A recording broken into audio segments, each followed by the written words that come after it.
Shalom, selamat malam Pak Tony, dan selamat malam Bapak Ibu dan rekan-rekan sekalian dimanapun Bapak Ibu berada. Saya tahu kita semua saat ini memasuki masa yang tidak mudah, masa PPKM, dan saya tahu ini kondisi yang berat. Tetapi saya yakin dan percaya kita semua akan diberikan kekuatan oleh Tuhan untuk melewati masa-masa sulit ini. Maka mari kita tetap menjaga kesehatan kita, mari kita tetap menjaga lingkungan kita, supaya segala sesuatu yang diupayakan untuk perbaikan ini boleh berjalan dengan baik. Nah, Bapak Ibu, memasuki paruh kedua dari tahun 2021 ini, saya rindu mengajak kita mencoba untuk mengevaluasi kehidupan pribadi setiap kita, kehidupan kerohanian setiap kita. Apakah kita sudah sungguh-sungguh orang yang hidup kemudian mengasihi Allah, hidup bagi Tuhan, dan hidup melayani Tuhan? Saya percaya kita tidak kesulitan dan tidak kekurangan akan berbagai macam akses untuk belajar firman Tuhan masa kini. Tetapi pertanyaannya adalah belajar firman tidak sama dengan kita itu pasti hidup di dalam firman. Maka kita perlu belajar mengevaluasi apa sih kondisi yang terjadi di dalam kehidupan kita ini. Ibarat orang yang sakit itu membutuhkan check up. Maka saya percaya kita pun juga perlu check up kerohanian. Dan saya rindu melalui perenungan-perenungan yang disampaikan ini, setiap kita mencoba mengevaluasi, dan pada akhirnya kalau kita mendapati ada berbagai macam hal yang masih kurang dan disingkapkan kepada kita, mari kita datang memohon belas kasihan Tuhan untuk boleh mengampuni dan menolong setiap kita melewati seluruh pergumulan-pergumulan kesulitan kita tersebut, dan kita berubah, dipertumbuhkan semakin hari semakin serupa Kristus. Maka itu saya ingin mengangkat tema untuk kita renungkan bersama-sama, yaitu Yesus di antara banyak ilah. Dan hari ini kita akan berbicara tentang ilah keakuan. Bapak Ibu, ada orang yang mempunyai ilah di dalam bentuk yang terlihat.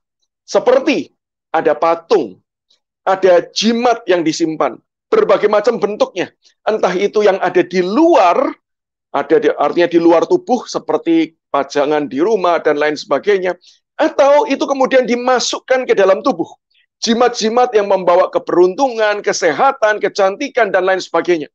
Dan ketika saya katakan seperti ini, saya sadar bahwa ini bukan hanya terjadi di dalam lingkungan non-Kristen, tetapi juga ada banyak orang Kristen yang tetap menyimpan.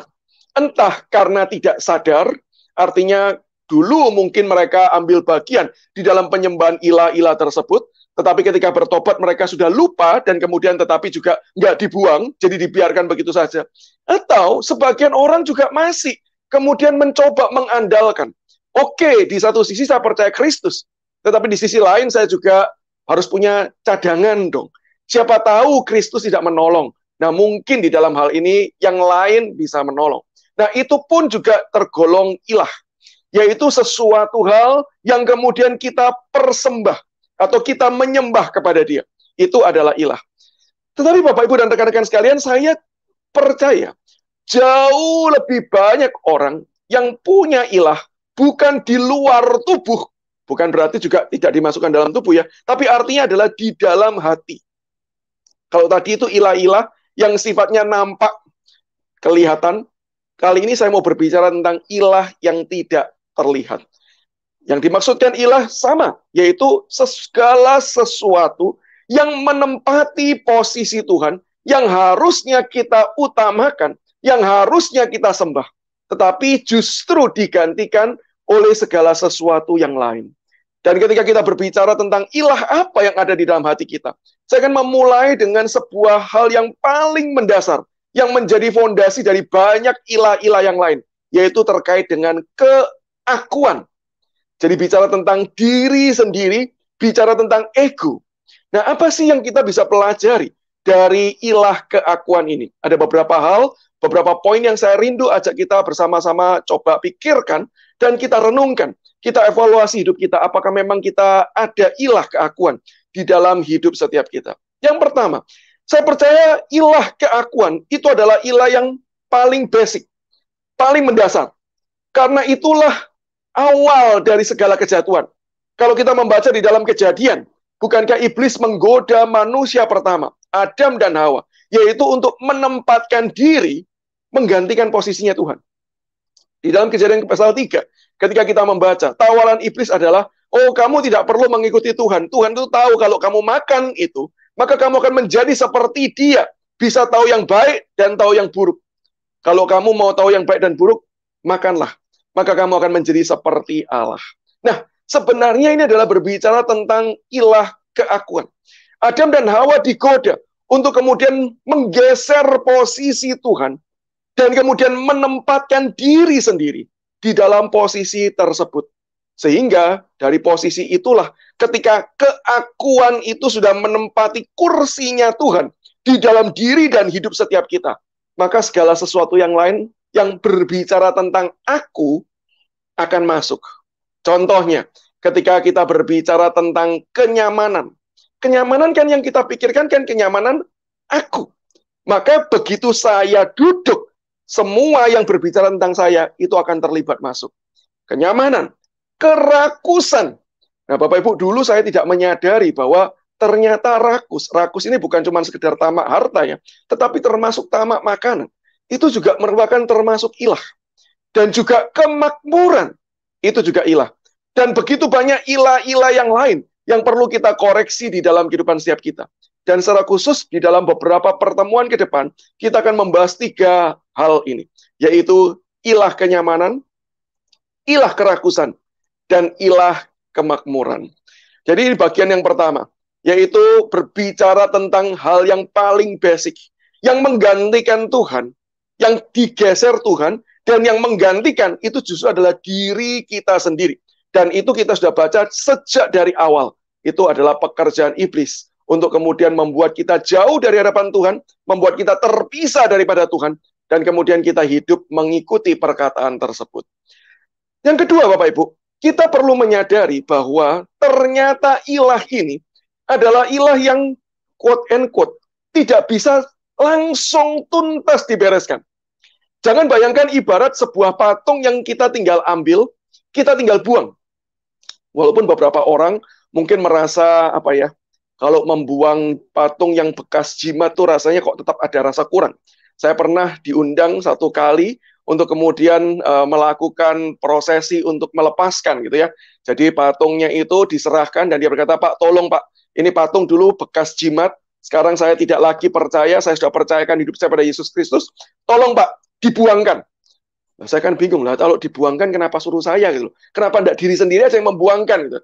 Maksudnya dia minta doain dulu supaya kemudian tidak dikejar dan lain sebagainya. Sehingga saya perlu ajar orang tersebut untuk berkata, Tuhan yang kamu percayai itu jauh lebih berkuasa dari segala sesuatu yang ada di dalam dunia ini. Bahkan lebih berkuasa daripada kuasa kegelapan. Dia yang sudah mati dan bangkit mengalahkan kuasa gelap. Kuasa gelap tidak lagi berkuasa atas hidupmu ketika kamu sudah menyerahkan hidup di dalam Kristus. Jadi nggak masalah untuk dibuang. Nah, untuk membuang itu sebenarnya cukup mudah. Tetapi kalau kita berbicara tentang ilah keakuan, saya harus jujur mengatakan, ini adalah proses yang akan terjadi seumur hidup. Seumur hidup kita itu akan selalu hidup di dalam ketegangan. Ketegangan apa? Yaitu kita itu sekarang yang sudah ditebus dalam Yesus Kristus sadar bahwa harusnya ini adalah kursi milik Kristus. Kita itu harusnya menyerahkan kepada Dia. Dan sebenarnya memang Kristus sudah berkuasa dan bertata dalam hidup kita, status kita diubahkan. Tetapi di dalam beberapa area kehidupan, kita itu seolah-olah kayak masih enggan meninggalkan.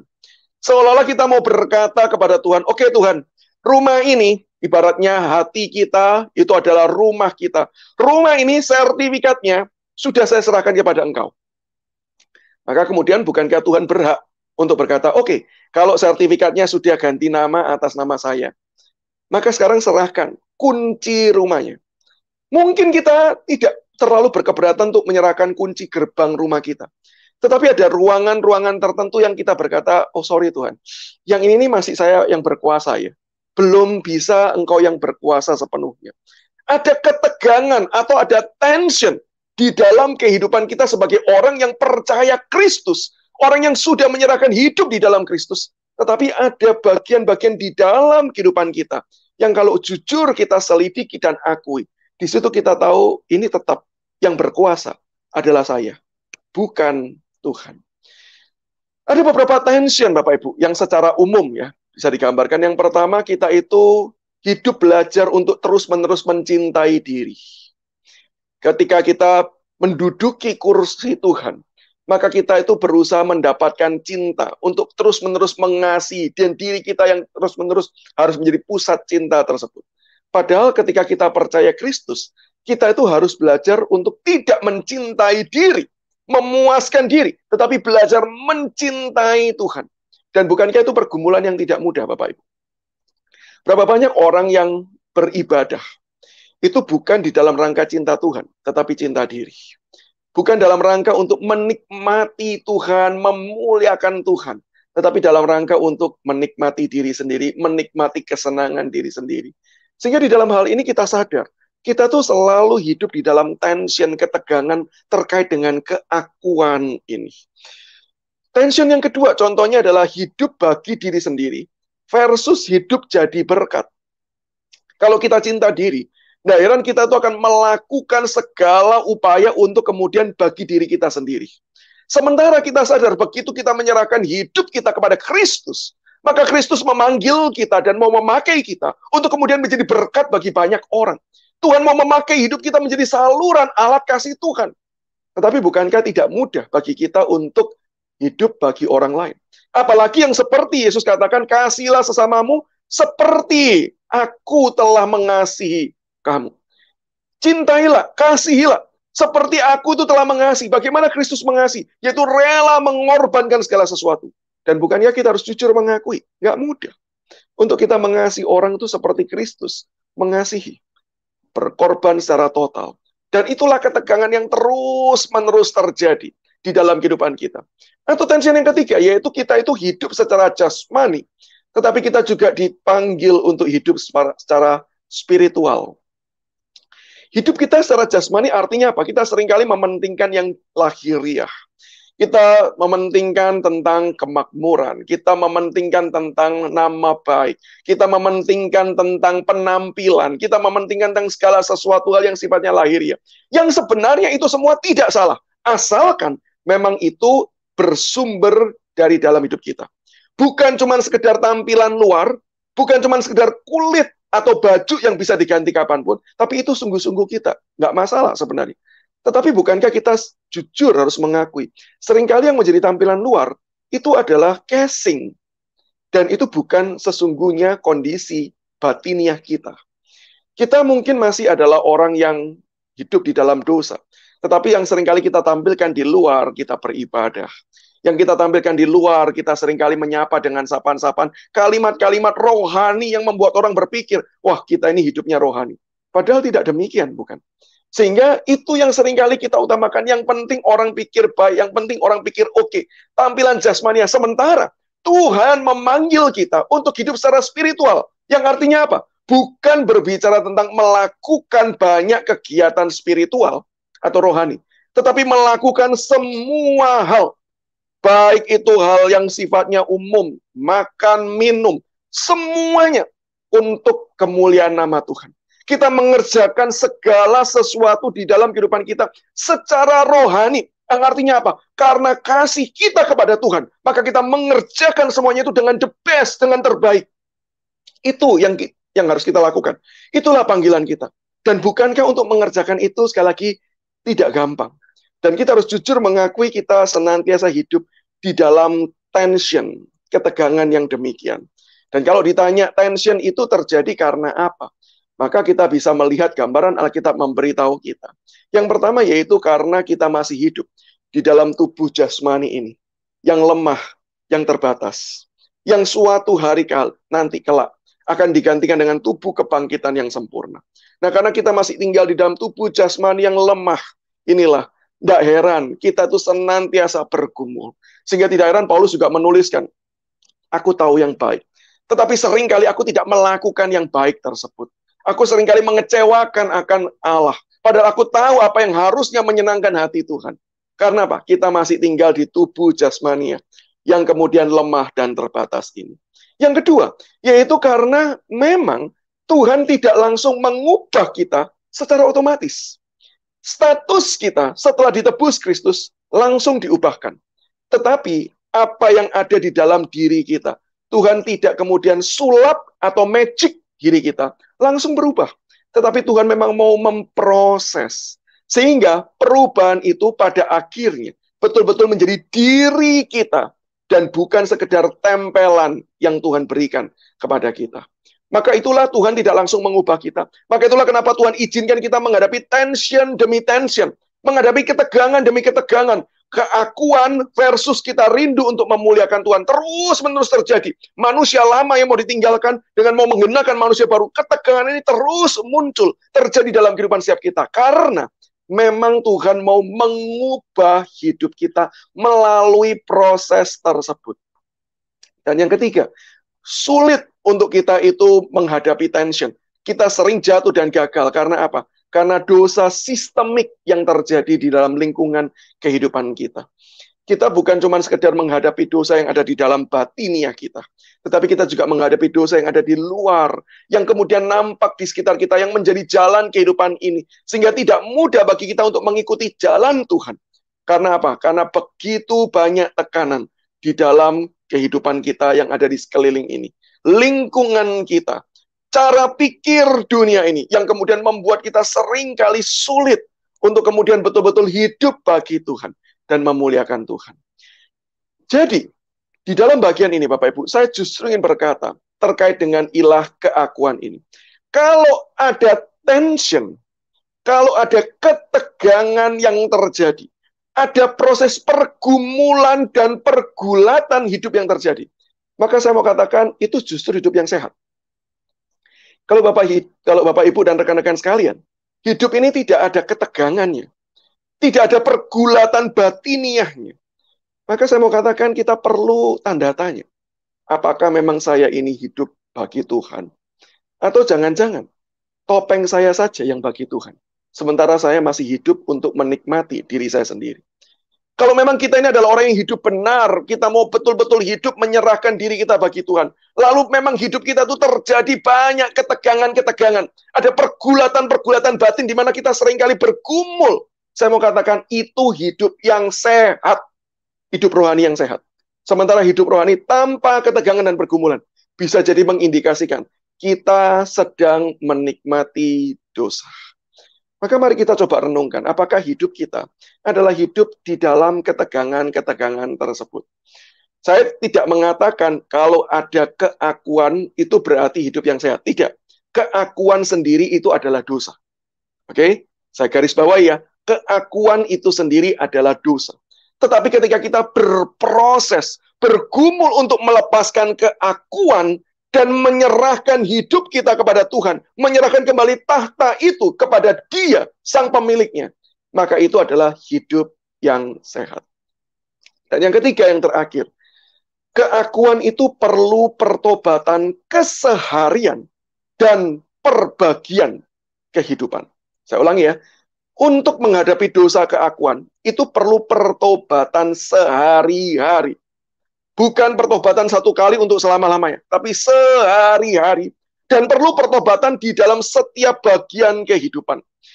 Saya yakin dan percaya kita semua ketika menerima Yesus sebagai Tuhan dan Juru Selamat kita pertama kali, pada waktu itulah kita bertobat. Dan pada waktu itulah status hidup kita digantikan dari musuh-musuh Allah menjadi anak-anak Allah. Dan itu adalah pekerjaan Tuhan.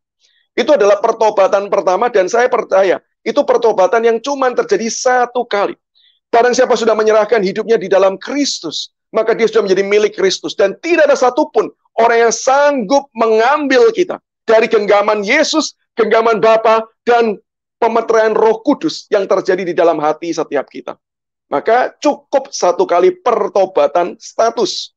Tetapi terkait dengan keakuan, ini butuh proses. Namanya tadi kan juga selalu ada tension, ketegangan. Maka kita butuh bertobat setiap hari. Butuh kemudian kita mengaku di hadapan Tuhan, memohon pada kasih karunia Tuhan untuk menyucikan setiap hidup setiap kita. Maka Bapak Ibu nggak heran kalau kemudian kita perlu senantiasa berdoa. Ampunilah kami pada hari ini. Ampunilah kami akan kesalahan kami. Seperti kami juga mengampuni orang yang bersalah kepada kami. Kita perlu terus memohon pengampunan Tuhan. Atas apa? Atas keakuan di dalam aspek-aspek tertentu kehidupan kita. Ada orang, Bapak Ibu, yang punya titik rawan, misalnya di dalam kesombongan. Tetapi tidak semua orang titik rawannya kesombongan. Maka bagi orang-orang yang di dalam titik rawan kesombongan, dia perlu senantiasa belajar untuk melepaskan keakuan di dalam area tersebut. Supaya pada akhirnya kita bisa rendah hati di hadapan Tuhan. Dengan anugerahnya, kita direndahkan, kita belajar merendahkan hati kita, dan meninggikan Tuhan melalui kehidupan kita. Tetapi ada orang yang kelemahannya, titik rawannya, adalah di dalam kuasa. Sehingga orang tersebut merasa dia menjadi aku ketika punya power. Maka orang tersebut perlu bertobat. Perlu kemudian belajar untuk menaklukkan keakuan di dalam wilayah tersebut. Dan membiarkan Tuhan menempati posisi. Atau kembali pada ilustrasi awal kita. Menempati kamar tersebut. Yang awalnya kuncinya masih kita pegang. Dan kita membiarkan ada berbagai macam hal yang tidak menyenangkan Tuhan ada di sana. Kita perlu terang firman Tuhan untuk menerangi setiap bagian kehidupan kita. Baik itu bicara soal pikiran, baik itu bicara soal tindakan, baik itu bicara soal keluarga. Ada orang-orang yang lemah di dalam area keluarga. Relasi dengan orang tua, relasi suami istri, bahkan termasuk relasi seksual. Ada orang yang kejatuhannya di sana, keakuannya ada di sana. Ada yang keakuannya terkait dengan hobi. Ada yang keakuannya terkait dengan me time. Maka kalau me time itu dia udah nggak mikir Tuhan. Nggak heran dosa apapun dia akan kerjakan di dalam me time. Maka kita di dalam bagian ini kita diingatkan untuk kita, mari kita coba datang di hadapan Tuhan. Dan kita bercermin dari firman Tuhan. Dan kita memohon Tuhan itu menyingkapkan kepada kita. Apa sih yang menjadi titik rawan, kelemahan kehidupan setiap kita. Sehingga kita perlu bertobat. Kita perlu serahkan hidup kita kepada Tuhan. Dan kita mohon anugerah Tuhan untuk mengubahkan area tersebut kehidupan kita. Dan saya yakin dan percaya Bapak Ibu, satu demi satu akan Tuhan singkapkan untuk menolong setiap kita semakin hari semakin serupa dengan Kristus. Nah Bapak Ibu, saya ingin menutup bagian ini dengan memberikan beberapa hal yang kemudian perlu mungkin kita renungkan dan kita perlu kerjakan di dalam kehidupan setiap kita. Yang pertama, mari Bapak Ibu, kita belajar untuk mengizinkan Tuhan bekerja, menyingkapkan, dan memulihkan area kita yang lemah tersebut.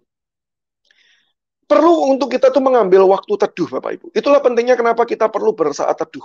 Ini bukan cuma sekedar bicara baca Alkitab, baca renungan, dan selesai. Tapi kita tuh betul-betul berkata kepada Tuhan, Tuhan, selidikilah. Kadang-kadang aku tuh sudah terlalu sering hidup dalam dosa. Sehingga aku tuh lupa akan dosa itu. Karena aku berpikir itu sudah wajar terjadi. Maka kita mohon belas kasihan Tuhan untuk menyingkapkan apa yang salah, apa yang lemah. Dan kita mohon Tuhan itu beranugerah untuk memulihkannya. Karena saya yakin dan percaya tanpa anugerah, kita tidak mungkin bertumbuh.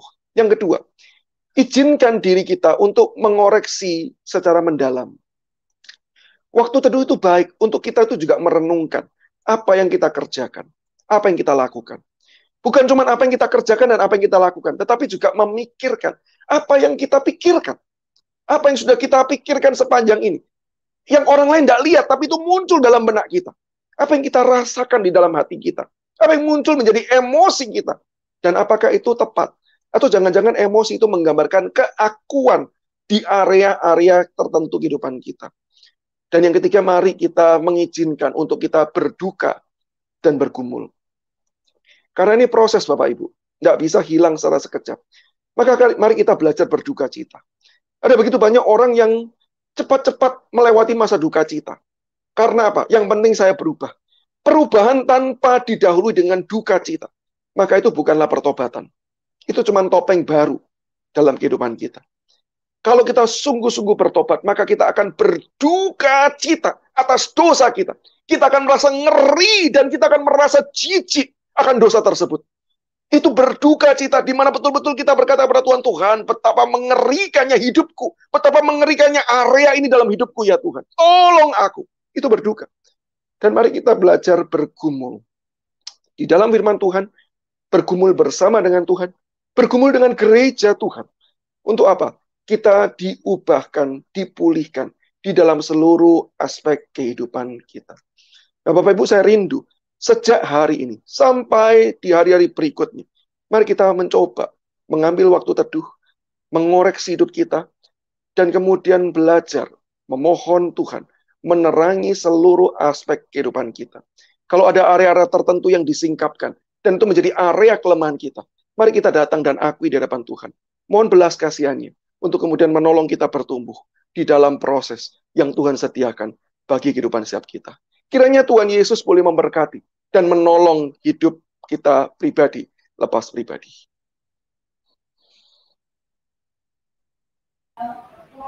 Terima kasih banyak Pak Samuel Sugiarto yang sudah menolong setiap kita untuk memahami topik malam hari ini.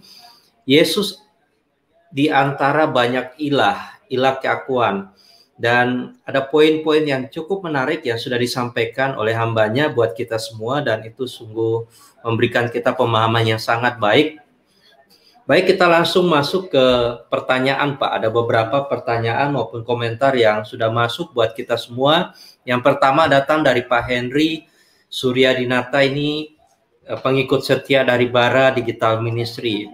Selamat malam Pak Samuel, mau tanya, apakah kalau kita menomorduakan Tuhan seperti menunda saat teduh dan meninggalkan ibadah hari Minggu termasuk mementingkan ilah keakuan, dan bagaimana tips melawannya, Pak? Mungkin ini seringkali dialami oleh banyak rekan-rekan. Betul. Ya, terima kasih Pak Henry. Saya juga sering melihat Pak Henry gitu ya, baik di dalam bertanya ataupun juga meresponi. Terima kasih. Nah, terkait dengan menunda, maka sebenarnya begini, berbicara tentang menunda itu kan pasti ada alasan. Maka menjadi pertanyaan adalah apa alasan kita untuk kita itu menunda waktu teduh dan waktu ibadah? Apakah alasannya? Jangan-jangan yang pertama, memang kita tidak pernah memprioritaskan. Kalau memang kita tidak pernah memprioritaskan, maka kita perlu cari tahu. Kalau gitu apa yang menjadi prioritas kita? Karena kalau sampai Tuhan tidak kita prioritaskan, berarti kan ada yang lain. Nah, ini kita bisa bicara tentang keakuan kita dalam area apa. Jangan-jangan kita memprioritaskan, misalnya, memprioritaskan untuk kita tenang, memprioritaskan kenyamanan kita. Nah, berarti nanti kita akan bergumul bagaimana kita melepaskan keakuan di dalam area kenyamanan kita. Nah, kita perlu mencari tahu, di area apa kita tidak memprioritaskan Tuhan tersebut. Nah, tetapi kalau kedua, misalnya, setelah sebenarnya kita sudah memprioritaskan, tetapi ada waktu-waktu tertentu, jadi tidak setiap saat. Kita itu lemah, kita itu terbatas. Sehingga kadang-kadang kita itu merasa jenuh membaca Alkitab. Apalagi di tengah-tengah kondisi pandemi seperti ini. Di tengah-tengah, mungkin selama ini kalau saya saat teduh itu lebih cocok itu ada di area terbuka, di luar gitu ya. Menyaksikan orang lalu lalang. Nah sekarang zaman pandemi harus di rumah, apalagi dengan kondisi sekarang. Ya justru menjadi sulit untuk bisa menikmati saat teduh itu. Atau kita ke gereja, kita tuh senang yang vibe-nya itu terbangun, atmosfernya terbangun. Sementara di rumah, nggak ada atmosfer seperti itu. Ada kelemahan-kelemahan seperti itu yang membuat memang tubuh kita ini kemudian menjadi enggan dan malas. Maka ya kita perlu mengaku dengan jujur, Tuhan tolong, ini area kelemahan saya. Bukan berarti saya tidak memprioritaskan, tetapi ada hal tertentu yang membuat saya itu seolah-olah tidak lagi mengingini. Nah, maka kita perlu mengoreksi. Nah, kalau gitu selama ini ketika kita beribadah kepada Tuhan, pertanyaannya yang kita cari itu Tuhan, atau yang kita cari itu suasana. Nah, disitulah kita dikoreksi kan. Oh, jangan-jangan awalnya memang Tuhan dan memakai suasana itu untuk kita bisa menyembah Tuhan. Tapi lama-lama mungkin bergeser. Mungkin bisa jadi bergeser. Bergesernya apa? Tuhannya ditinggal, suasananya jadi yang nomor satu. Nah, maka kita perlu bertobat juga di dalam hal tersebut. Tetapi saya juga membuka kemungkinan, bisa jadi Bapak Ibu kita itu di dalam satu waktu tertentu kita bergumul, dan kita tuh lemah, kita tuh terbatas, kita tuh betul-betul enggan. Karena betul-betul kita merasa kok rasanya itu betul-betul kering begitu ya. Sehingga itu bukan diri kita. Itu terjadi seolah-olah kayak seperti orang itu tidak nafsu makan. Saya percaya pada umumnya kita itu nafsu makan. Walaupun ada orang yang sangat nafsu makan gitu ya. Tapi kan setiap orang punya nafsu makan. Tetapi begitu tidak ada nafsu makan, kita tahu ada something wrong happen with our health. Ada sesuatu hal yang terjadi buruk di dalam kesehatan kita. Nah demikian juga ketika kita tuh sampai tidak mempunyai selera rohani. Maka sebenarnya itu membawa kita harusnya bertanya, Tuhan, apa yang sedang terjadi dalam diri saya? Apa yang keliru dengan diri saya? Dan disitulah kita justru harus datang kepada Tuhan. Karena kalau kita nggak datang pada Tuhan, tidak ada solusi. Ibaratnya sama seperti orang sakit yang tidak mau ke dokter, maka tidak ada solusi. Demikian juga ketika kita sedang lemah, lalu kita tidak datang kepada Tuhan, juga tidak ada solusi. Maka di dalam hal ini mari kita justru segala sesuatu membawa kita semakin dekat. Mungkin di dalam kategori yang terakhir itu, mungkin di tengah-tengah kita lemah, di tengah-tengah kita terbatas, kita tetap datang, kita tetap berdoa, tetapi kita mungkin tidak semenikmati suasana hari-hari seperti yang lain kita berdoa. Tidak semenikmati di mana kita tuh beribadah seperti minggu-minggu sebelumnya. That's okay. That's okay. Kita bisa datang dengan hati yang hancur kok kepada Tuhan. Dan Tuhan menerima hal tersebut. Dan Tuhan akan memulihkannya. Jadi kita perlu mengoreksi banyak area. Nah, semoga ini menolong Pak Henry di tengah-tengah kondisi yang tidak mudah. Terima kasih Pak Samuel buat penyampaiannya, dan kita masuk ke pertanyaan berikut Pak. Datang dari YouTube, ada 2 pertanyaan dari rekan kita Yasa. Kita akan tampilkan. Yang pertama dia menyampaikan, Pak Pendeta, sebagai mahasiswa yang hendak lulus, saya selalu dilema mau kerja sebagai apa di masa depan. Ketika banyak pilihan datang, saya semakin bingung. Saya menghabiskan waktu banyak dan memikirkan. Kemudian berikutnya dia menyampaikan dari rekan kita Yasa, apakah bentuk keraguan, kekhawatiran terhadap masa depan adalah salah satu bentuk ketidakpercayaan kepada Tuhan, Pak? Ya, ini banyak dialami oleh rekan-rekan yang sedang kuliah sekarang, Pak. Betul, masa betul. pandemi, lulus mau kemana? Betul. Ya. Saya mungkin jawab dulu dari pertanyaan kedua, baru masuk ke dalam pertanyaan nomor 1 ya. Kekhawatiran itu apakah bukti keraguan-raguan kepada Tuhan? Saya di dalam konteks yang nomor 1 yang tadi Pak Yasa ceritakan atau Saudara Yasa ceritakan, maka saya pikir ini bukan keraguan-raguan yang artinya itu menolak Tuhan. Tetapi kita ragu-ragu kita itu punya masa depan yang cerah atau tidak sih? Karena menurut pengamatan kita, melihat kondisi kita kok juga bingung mau kerja apa, juga kalaupun sudah tahu juga belum tentu dapat gitu kan ya. Kalaupun dapat juga belum tentu enjoy, maka kita mungkin khawatir. Karena apa? Ya kita nggak punya kepastian. Kita nggak tahu apakah kita bisa menikmati hari depan kita atau tidak. Dan saya pikir itu kekhawatiran yang wajar. Wajar ya, bukan benar ya, wajar.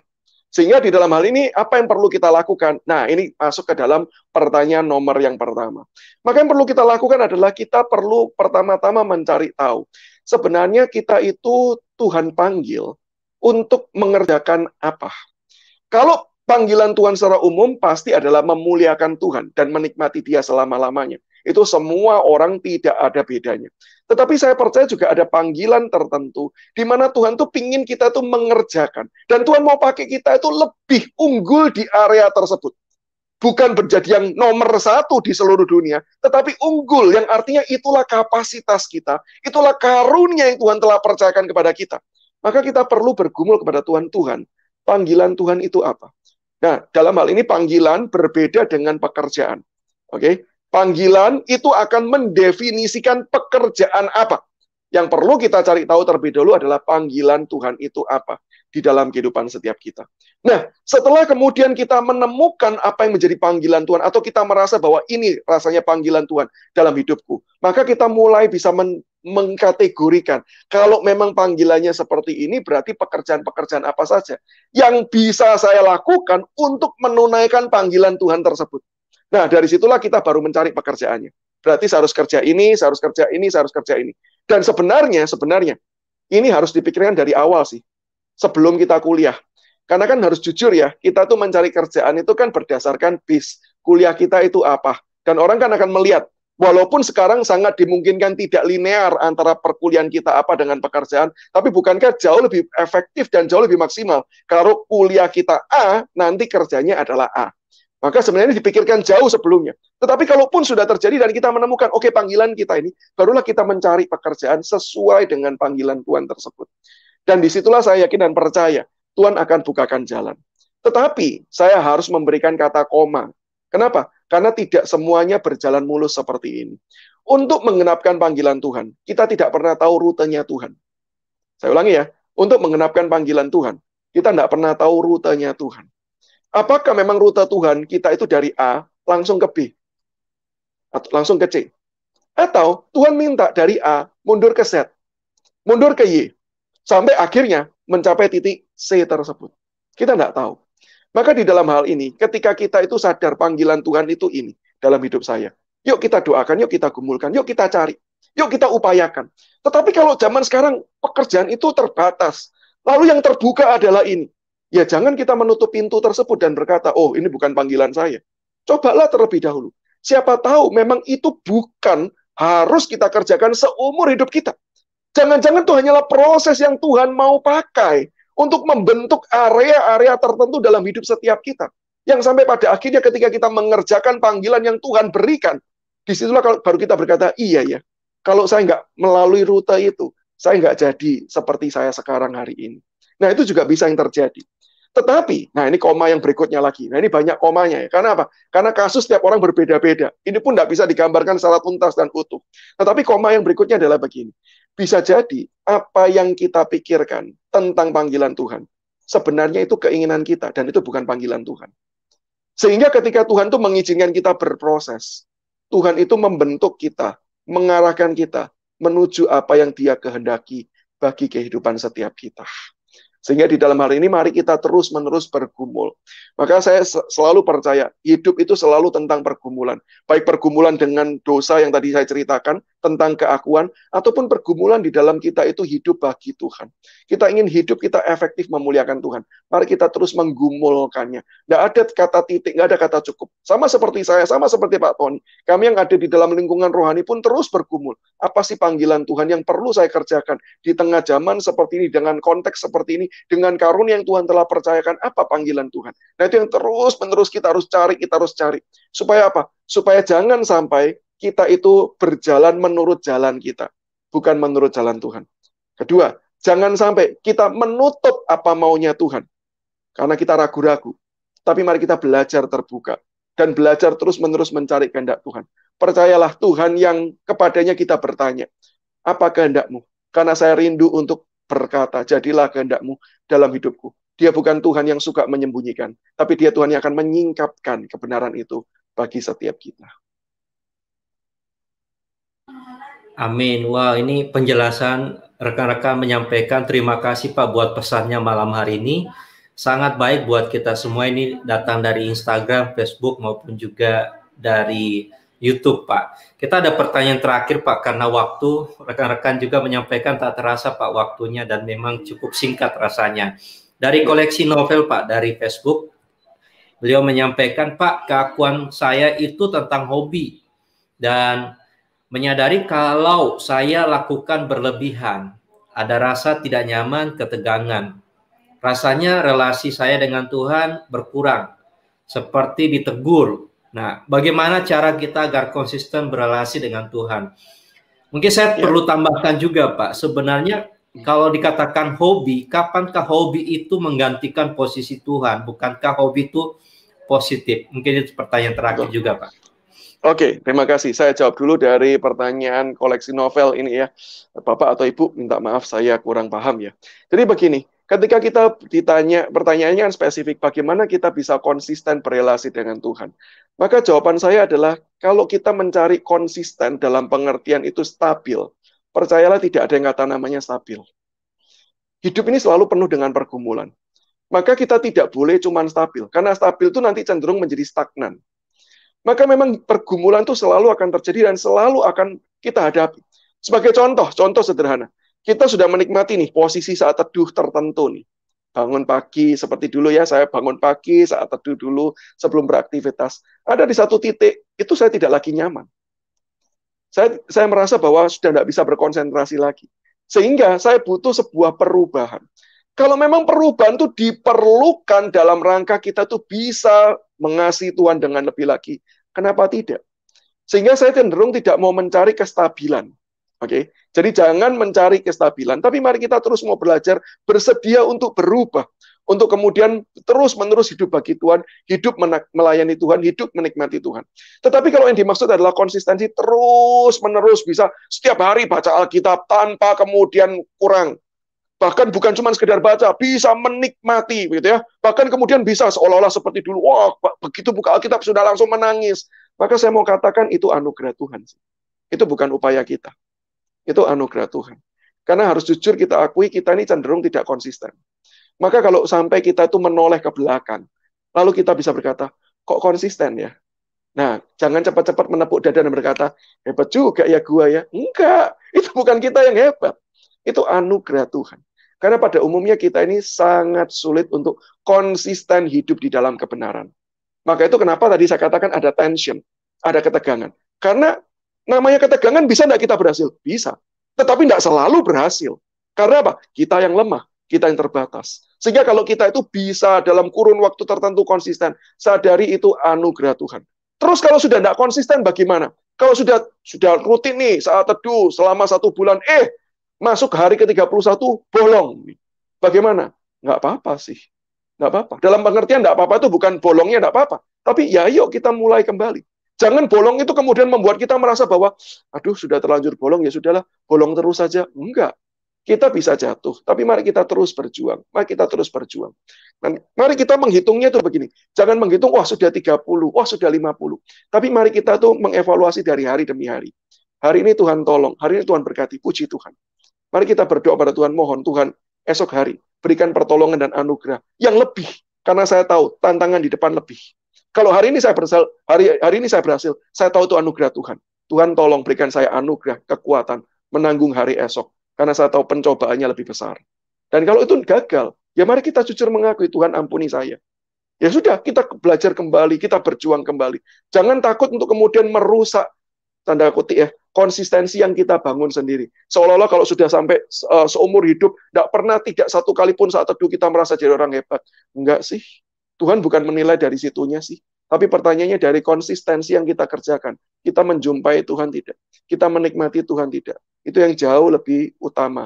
Dan jauh lebih pertama untuk kemudian kita perhatikan dan kemudian kita bangun. Sehingga di dalam hal ini, jangan mementingkan stagnan atau konsisten dalam pengertian itu stabil. Tetapi mari kita terus berani mau berubah. Dan yang kedua, kalau kemudian kita itu memang tidak mudah untuk konsisten, kita akui. Dan minta mohon anugerah Tuhan, pertolongan Tuhan. Nah, tadi pertanyaan Pak Tony saya lupa, Pak, sekarang jadinya, Pak. Boleh diulangi, Kak? Kapankah hobi itu bisa menjadi artinya menggantikan posisi Tuhan, Pak? Karena bukankah hobi itu positif, Pak? Ya, tentu saja saya mau katakan tidak semua hobi itu buruk. Sekali lagi ya, tidak semua hobi itu buruk. Tetapi ada hobi-hobi tertentu yang memang kita perlu pergumulkan di hadapan Tuhan. Seperti misalnya menggunakan uang dengan tidak tepat untuk hobi. Maka kita harus evaluasi, ini bukan sesuatu hal yang baik dan tepat. Misalnya, hobi tersebut justru membuat kita tidak berelasi dengan orang lain, terlalu banyak menikmati diri sendiri, tidak hidup berdampak. Nah, kita perlu memikirkan akan area-area tersebut. Itu tidak salah untuk kita menikmati sesuatu.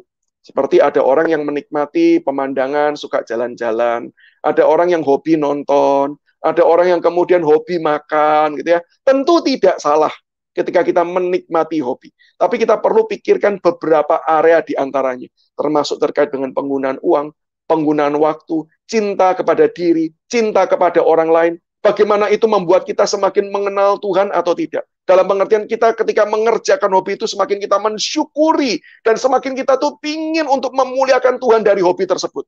Ada rekan saya hobi fotografi. Dan dia berkata, Tuhan saya mau serahkan hobi saya ini untuk kemuliaan nama Tuhan. Bagaimana? Saya akan memberikan foto-foto yang baik. Foto-foto yang kemudian bisa dinikmati orang. Dan saya memberikan foto itu bukan cuma sekedar foto. Karena foto itu cuma penjepretan fakta. Tapi saya mau memberikan makna di dalamnya. Nah ini penting. Banyak orang yang kemudian cuma sekedar menikmati foto gitu ya. Dan selesai. Padahal foto itu hanya penjepretan fakta. Apa maknanya? Dan kalau bicara soal makna, ini terkait dengan apa nilai yang kita pegang. Sehingga di dalam hal inilah kita bisa memuliakan Tuhan. Dengan kita ambil foto, lalu kita berikan makna, kita tunjukkan ini loh berkat dan anugerah Tuhan. Mari kita syukuri. Itu merupakan salah satu bentuk pelayanan juga yang kita bisa kerjakan. Maka ada banyak area yang perlu kita evaluasi dari hobi-hobi kita. Nah, ini beberapa bagian yang nanti ketika kita bicara soal kenyamanan, nah, dan juga ketika kita bicara soal kemakmuran, kita itu akan menyentuh juga area tersebut. Nah, nantikanlah untuk kita bisa belajar mendalam tentang bagian ini. Wah, terima kasih Pak. Ini sebuah jawaban yang sangat baik dan kita akan menunggu untuk penjelasan berikutnya seputar hal ini. Masih banyak memang pertanyaan yang sudah masuk, namun karena keterbatasan waktu, seperti biasa rekan-rekan juga bisa menyaksikan di YouTube dari Bara Digital Ministry, karena tayangan ini langsung segera diupload bagi yang belum sempat mengikuti dari awal. Dan esok hari kita akan kembali live. Seperti biasa kita akan menutup, dan saat ini ada banyak pokok doa Pak, diantaranya doakan rekan-rekan yang terkena dampak dari COVID ini Pak. Ada yang sedang sakit maupun juga sedang menunggu hasil Pak, apakah mereka tertular atau tidak Pak. Baik, kami persilakan kepada hambanya sekaligus mendoakan buat rekan-rekan. Ya, mari kita bersama-sama arahkan hati kita kepada Tuhan, kita berdoa. Bapa di sorga, kami hari ini datang mengaku di hadapan Engkau.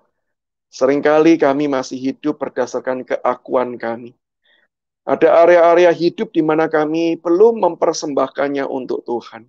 Dan kami mohon kiranya melalui sesi yang baru kami dengar, kami terus-menerus mengevaluasi, kami terus-menerus boleh dipertumbuhkan untuk kemudian boleh hidup semakin hari, semakin sadar, semakin hari, semakin diubahkan oleh Engkau sendiri, semakin hari semakin dipertumbuhkan serupa Kristus. Ya Tuhan, pakailah segala sesuatu, pakailah berbagai macam cara, pakailah ibadah-ibadah yang kami lakukan. Termasuk Tuhan pakailah pengalaman-pengalaman hidup kami untuk menyingkapkan segala kebenaran tersebut. Sehingga kami terus-menerus mengoreksi dan dikoreksi di hadapan Engkau.